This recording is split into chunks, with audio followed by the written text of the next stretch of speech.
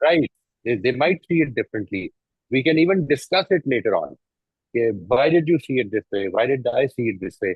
I can tell you my reasons, you can tell me your reasons. Fine, we can even agree to disagree. No problem. This question is what makes a God conscious and a not so God conscious person distinct from each other. This question, not the answers. It is not the answers. It is the question. And some people have the strength of more sabr. Some people can't take it more than a certain extent.